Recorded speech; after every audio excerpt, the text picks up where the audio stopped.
Kenya to address us. Thank you. Thank you. Thank you very much, Bwana PCS. Thank you very much, Bwana PCS. Please, let's take our seats. And good morning. Good morning. Hamjambo.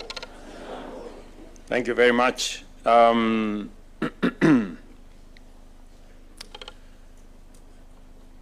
Distinguished guests, ladies and gentlemen, I am delighted to be part of our first ever National Productivity and Performance Conference. We meet at a very defining moment.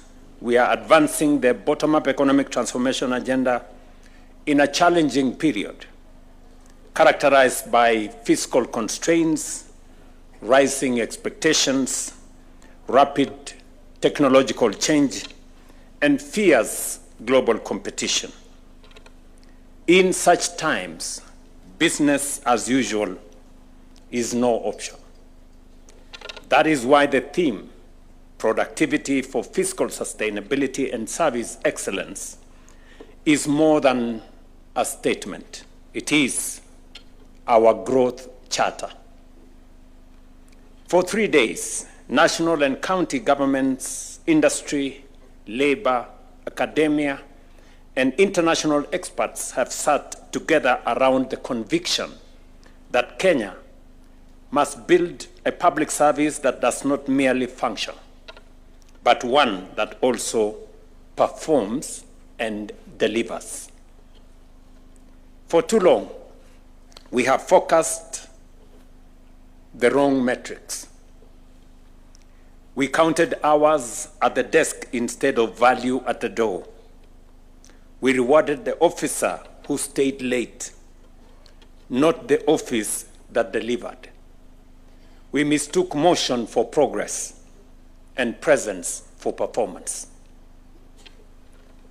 That era must get behind us. The public service of Kenya should reward results, not routine. Impact, not attendance. We must stop measuring time spent and start measuring value created. What matters is not how long a public servant sits at the desk, but how much difference that public servants make in the life of a citizen. Let us raise the bar of our ambition. And as Musalia has said, I have consistently said that for us to make progress, we must not continue to make peace with mediocrity. It is our greatest undoing.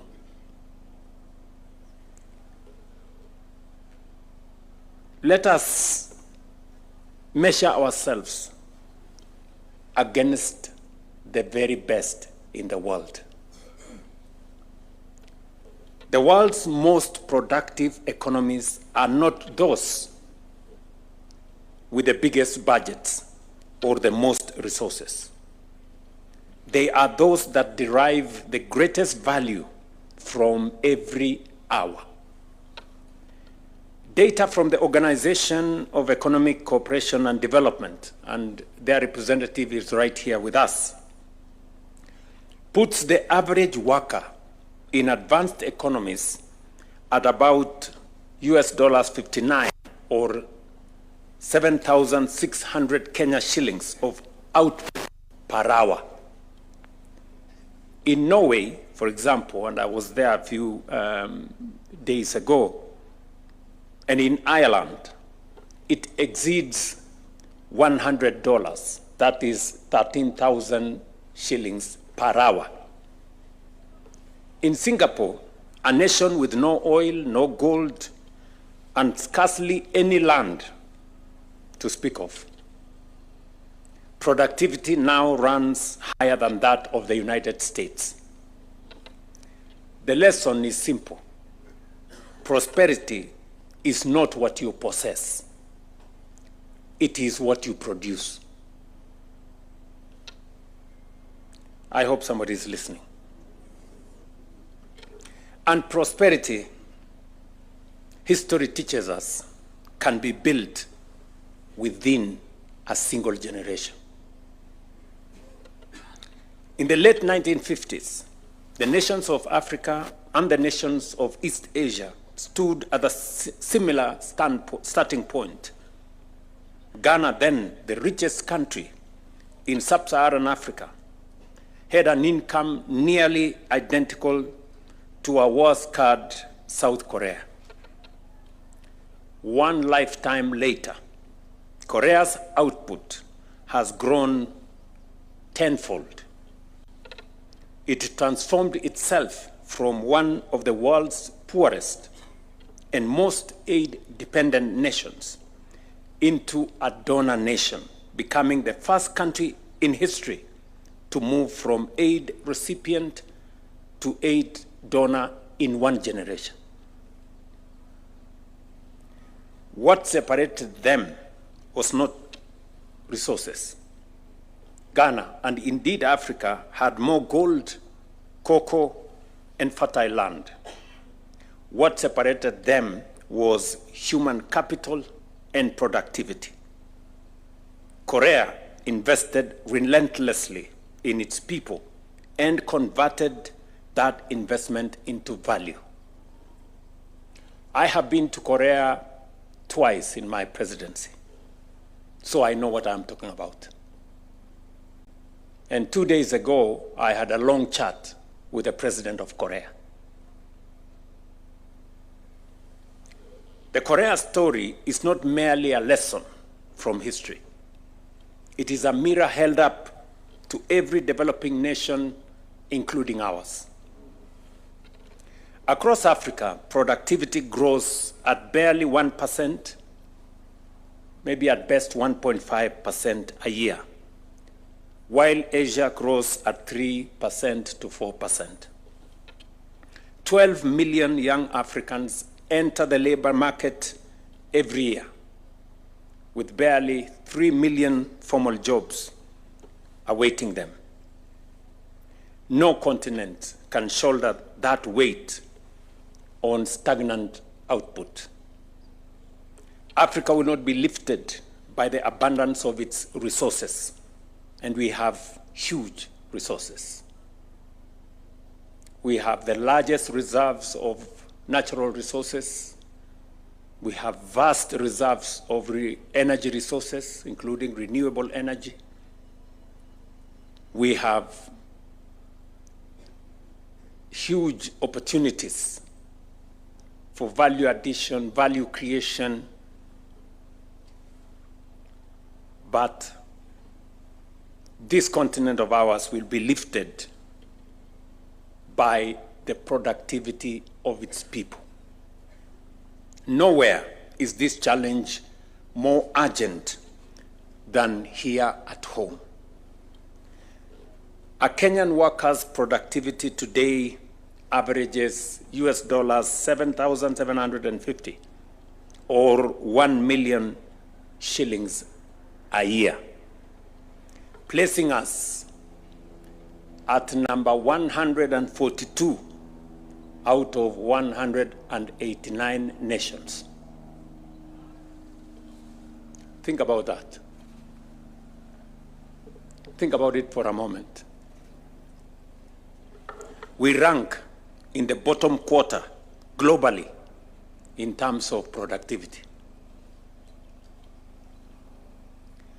The challenge becomes even clearer when we look within our own borders. A private sector worker produces more than 3 times what the public sector counterpart produces. That tells you how much work we have to do to meet our aspirations. And for the record, I juggled with delegating my attendance of this meeting because I had so many competing interests for my time. But I said I will not delegate this one because I needed to come here. Because what we are discussing here is so consequential, so important to us as a nation. And we need to speak to one another candidly as a nation. And this is not an indictment on ourselves. Kenyans are among the most enterprising, ingenious, and hardworking people anywhere in the world. It is the problem of our systems. And the systems, unlike fate, are within our power to change. Yes. We are not condemned to be this way. We can change. And we will change. And we must change. Because on that truth rests our future. I have declared that Kenya will become a first world economy in our lifetime. And I believe it. I say it again here without an iota of doubt. Kenya will become a first world country in our lifetime. It is inevitable, it is unstoppable, it is irreversible, it will happen. But let's be honest about what that promise demands. You cannot reach a first world destination on a third-rate productivity. A first world economy is built by first-rate output per worker, per hour, and per shilling. Productivity is not one chapter of that dream. It is the book. If productivity is the destination, then in my assessment and opinion, there are 5 levers we must pull without hesitation. Our human capital, centralized merit, onboard technology, bring our counties on board, and have a national, everybody involved mobilization. If our people are the source of our productivity, then our first investment must be in the people. The development of our human capital must be our first and most urgent priority. Korea's roadmap is ours. A nation rises no higher than the skill, the discipline, and the diligence of its workforce. And it is the reason why we have invested so heavily in our human capital in the last 3 years. When I asked the Presidential Working Party to look at our education, we were very clear that there were 4 gaps. We didn't have enough teachers. We didn't have enough classrooms. We had a faulty funding model, and we needed to do more research. I see the CEO of TSC is here. She will tell you we have hired 100,000 teachers in the last 3 years, the highest in Kenya's history. And it was not by accident, it was deliberate. We have increased our funding to education from 500 billion Kenya shillings 3 years ago. In this budget, it is 784 billion. Again, it is not by accident, it is deliberate. We have built 23,000 new classrooms, and we are now on course building 1,600 laboratories for our schools. We have increased the budget for our Higher Education Loans Board to enable more students stay in our colleges and in our universities from 15 billion in 2022 to 56 billion this year. So, and I have recently started a new State Department under the Prime Cabinet Secretary's office on research, innovation, science, because we need to develop the highest quality of human capital to power our development. This must be deliberate. And I wanted to say this in this gathering. We must develop, we must have the best human capital. And then we must demand of that human capital productivity.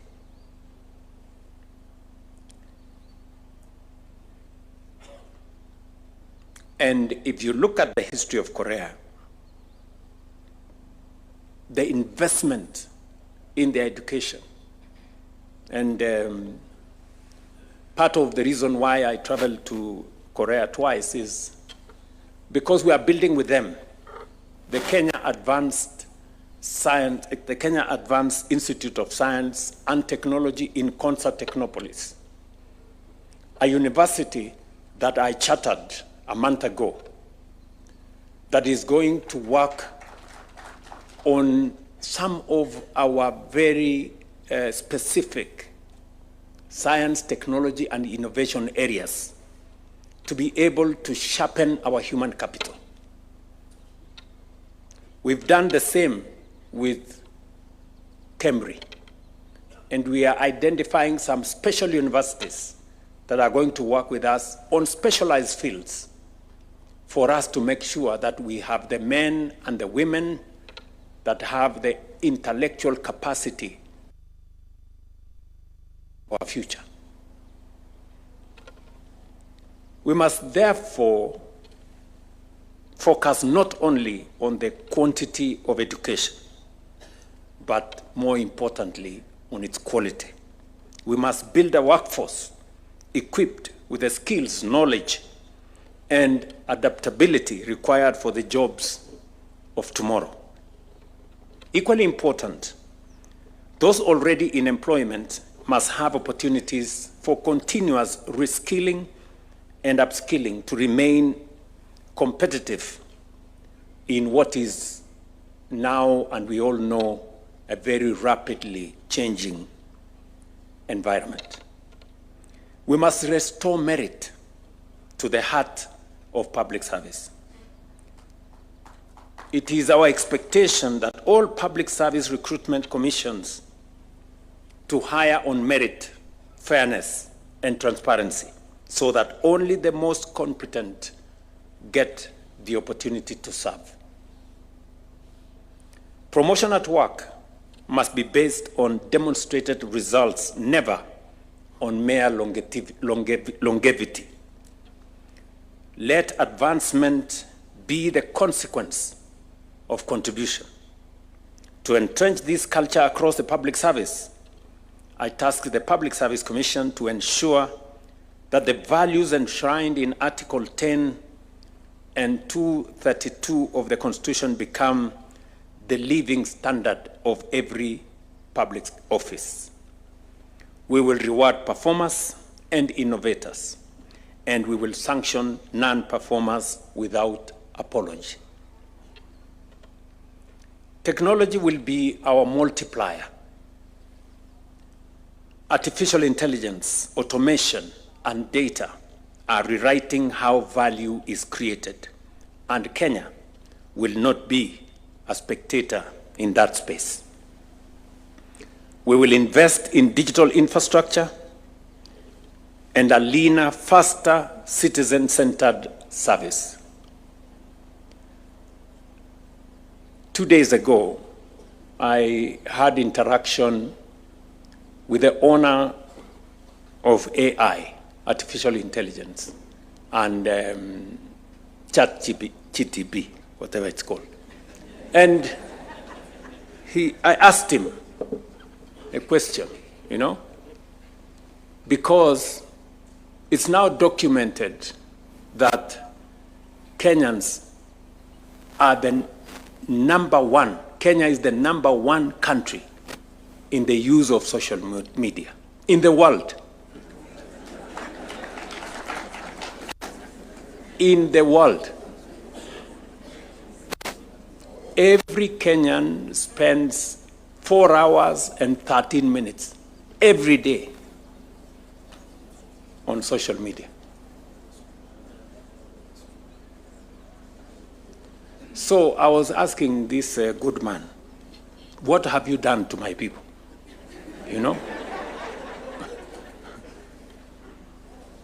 And we agreed with him that we are not going to be mere consumers of his platform.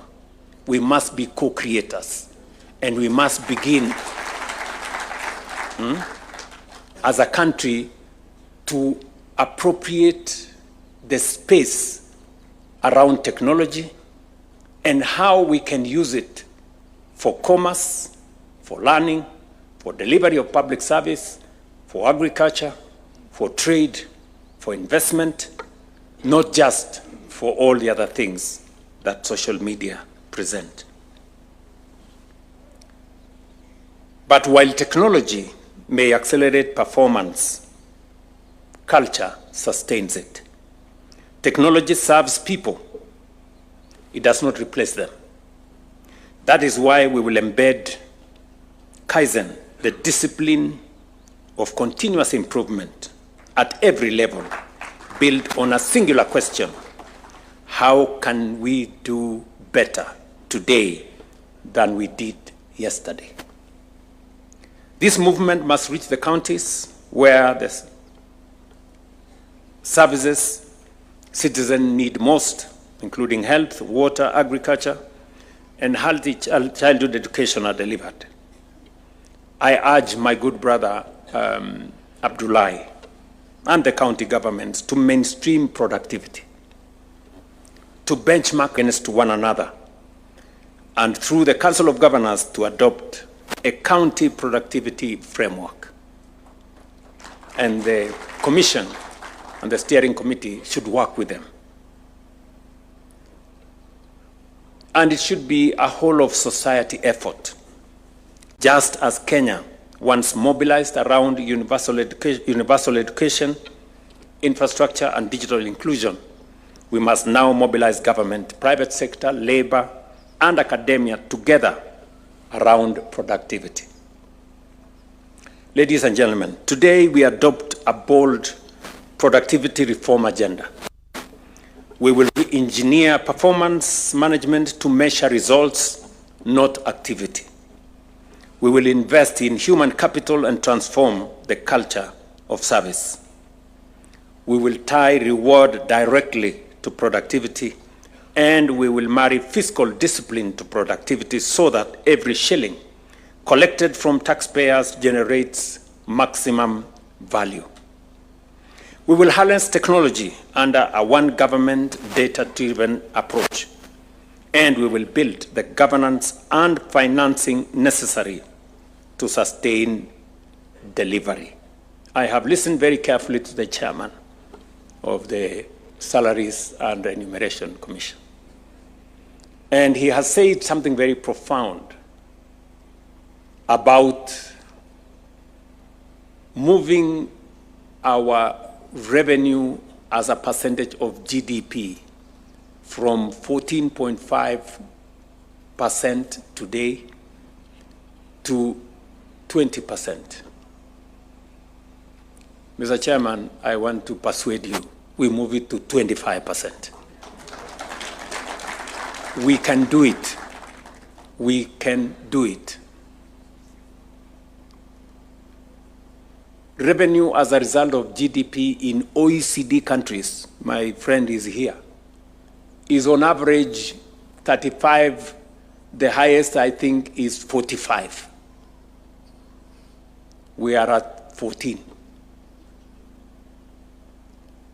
I mean, we cannot develop this country that way. And let me persuade you to look at things a bit differently.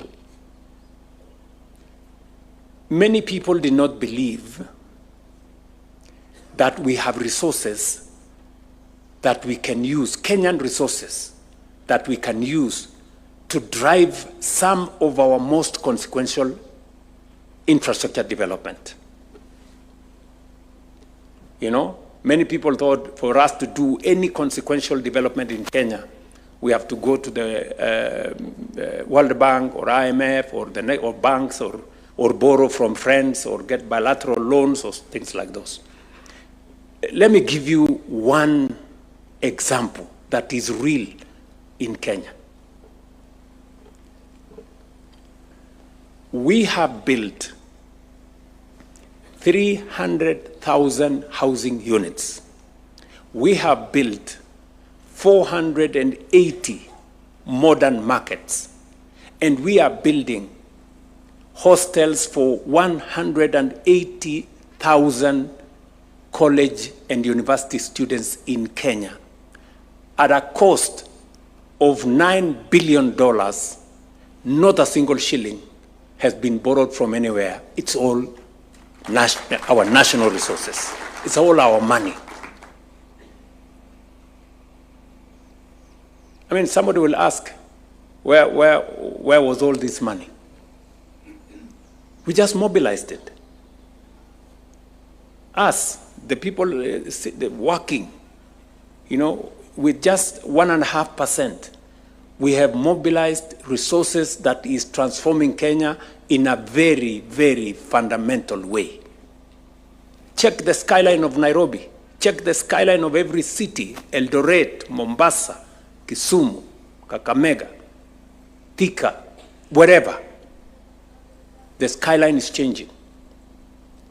Not because we got some windfall from somewhere, because we were deliberate and intentional. So it is possible for us to do this. We just need the courage to do it. You know, the courage to do it. And if there was anybody who was in doubt as to what Kenya can achieve in a very short while, that doubt should be erased. We can do it. So when I say it is possible for us to transform this nation from where we are to a first world country in a generation, it's not talk, it's reality. It is what we can do. Yeah, it's what we can do. And that is why, Mr. Chairman, I wish I had more time for this meeting. But I will create, I have already told you, I am giving you and the steering committee an appointment for Monday, 3:30, because all the recommendations you have read here, we must implement each and every one of them. And I have also some ideas on how we need to do this. I have some ideas. Yeah, because I've been thinking about them and how we move this country to the next level. Don't worry about all the other stories. I made up my mind a long time ago that we are going to change this country. It doesn't matter the consequences and all the other issues, because for far too long, we have made peace with mediocrity at the expense of our nation. There is absolutely no reason why Kenya is where we are today when our peers, Singapore, Korea, Malaysia, are in the first world. What the hell are we doing in being a third world country? Honestly, you know? And people want to make it, oh, it's okay, you know. It's not okay. It is not okay. We have too many people living in squalor. We have too many people who have no jobs. We have too many people who still sleep without a proper meal. We cannot continue this way. We have to change, and it is possible for us to do it. I want to persuade you that it is possible for us to change this nation. We have the resources to do it. We have the means to do it. We have the human capital to do it. And if what we have achieved in 3 years is anything to go by, we can achieve a lot more with the momentum we have built. I am very, very confident about the future of this nation. I will repeat again, good people, we must believe in ourselves. We must believe in our country as we believe in God. This we can do. You know, there are very many people who don't believe in our country. They believe in something I don't know where. You know, you find people very negative about Kenya. And they are Kenyans. I'm wondering, so you want to belong to which place? You think who is going to give you their country? You hate yours, so that who will give you theirs?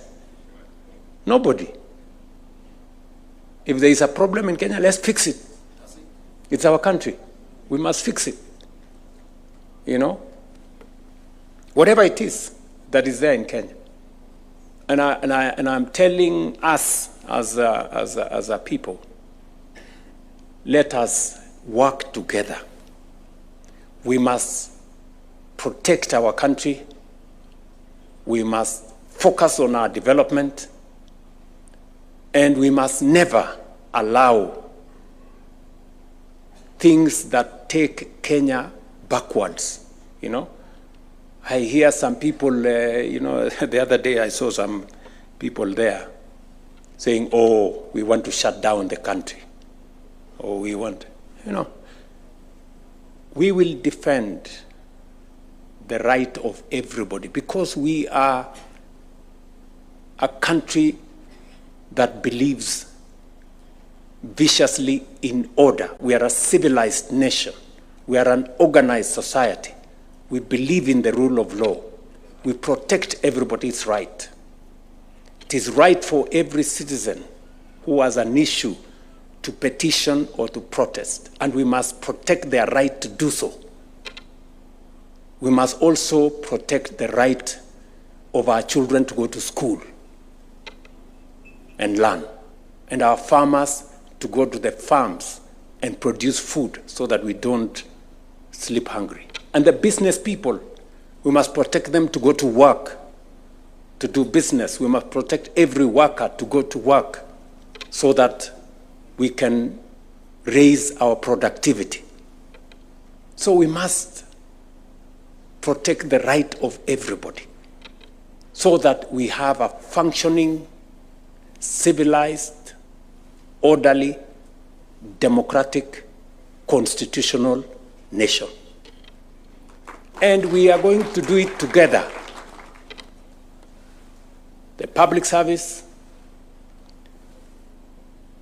the legislature, constitutional commissions, our judiciary, the executive, and on that mission of protecting the rights of everybody,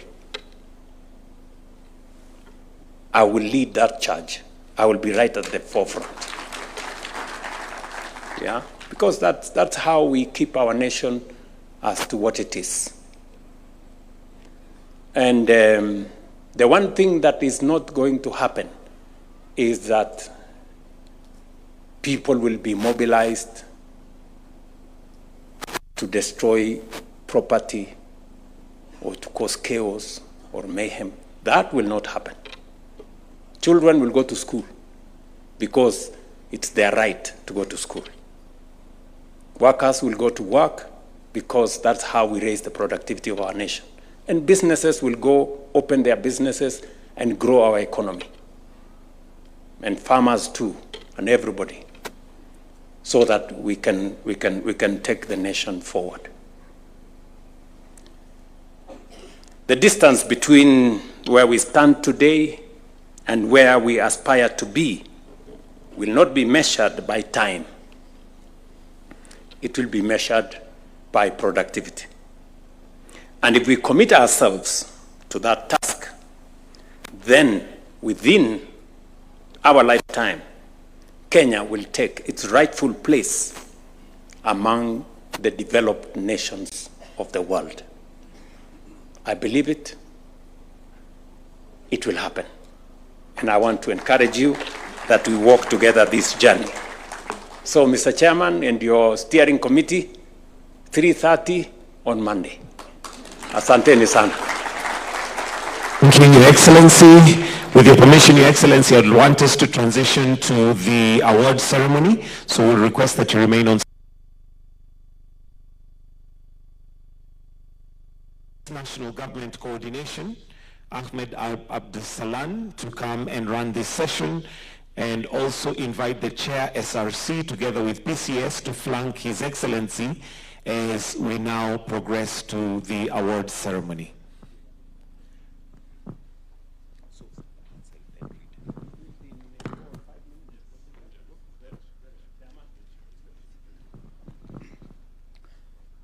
And we will take the shortest time possible.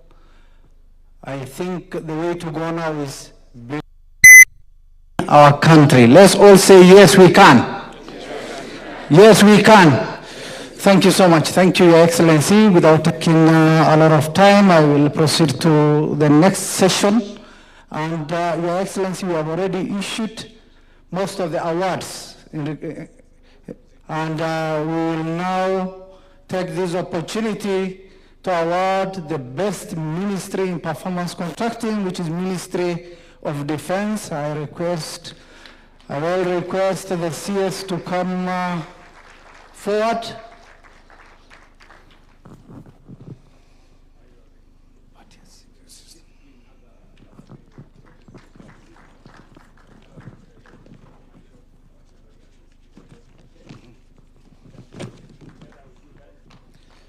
I will request also the CS represented by PSS MSE, Ministry of Cooperative and Micro, Small and Medium Enterprise, which is the most improved ministry, to come forward and take her award.